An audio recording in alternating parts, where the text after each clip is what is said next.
Olá, alunos! Mais uma aula do canal Milton Silva Filósofo. Hoje vamos tratar sobre o filósofo inglês Thomas Hobbes. Thomas Hobbes nasceu em 1588 e vai falecer em 1679. Hobbes teve grandes influências. Hobbes conviveu com filósofos importantes do século XVII, entre eles René Descartes, Francis Bacon, Galileu Galilei. Essas relações que Hobbes teve contribuíram muito para a sua formação ideológica, sua formação política e sua formação teórica. Para Hobbes, a filosofia era uma das mais importantes áreas, pois por meio dela poderíamos chegar à verdade. Hobbes vive um momento de intensa conturbação política, de intensa luta sociopolítica, principalmente na Inglaterra do século XVII. Onde havia uma disputa muito grande entre a monarquia e o parlamento. O parlamento buscava uma forma de governo com o dos interesses da burguesia, e enquanto a monarquia defendia a forma absolutista de poder. Essa luta perdurou durante muito tempo, até 1688, quando ocorre a Revolução Gloriosa na Inglaterra. A partir desse momento, a burguesia vence e o parlamento tem maior poder do que a monarquia. Hobbes é notoriamente um filósofo ou um defensor da monarquia absolutista. Hobbes também teve um importante papel ali na formação ou na teoria sobre o conhecimento. Existiam duas correntes teóricas ali nesse período que disputavam sobre a origem do conhecimento, que seria o empirismo e o racionalismo.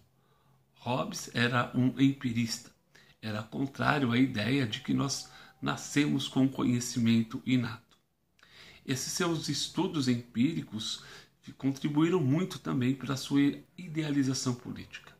Ao estudar o homem, ou os seres humanos, melhor dizendo, Hobbes constata que o homem não possui uma natureza de sociabilidade, como afirmava o filósofo grego Aristóteles. Para Hobbes, os homens não possuem naturalmente o instinto de sociabilidade.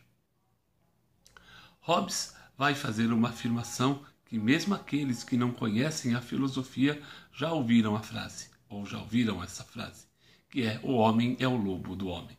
Para Hobbes, o homem é naturalmente mau.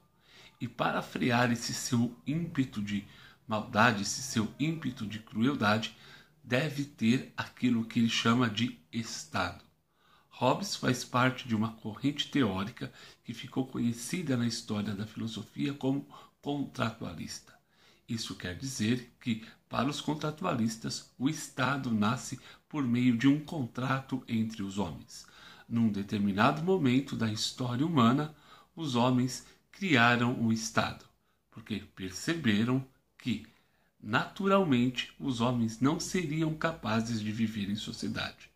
Era necessário a criação de uma instituição que freasse o ímpeto violento dos homens, pois se não fosse assim, os mesmos viveriam, segundo o autor, numa guerra de todos contra todos. Seria o fim da espécie humana. Hobbes vai dizer também em seus livros, principalmente do Cidadão e do Leviatã, que os homens veem os seus semelhantes como um oponente que precisa ser dominado. Onde não existe o domínio de um homem sobre o outro, haverá sempre a guerra para a busca desse domínio.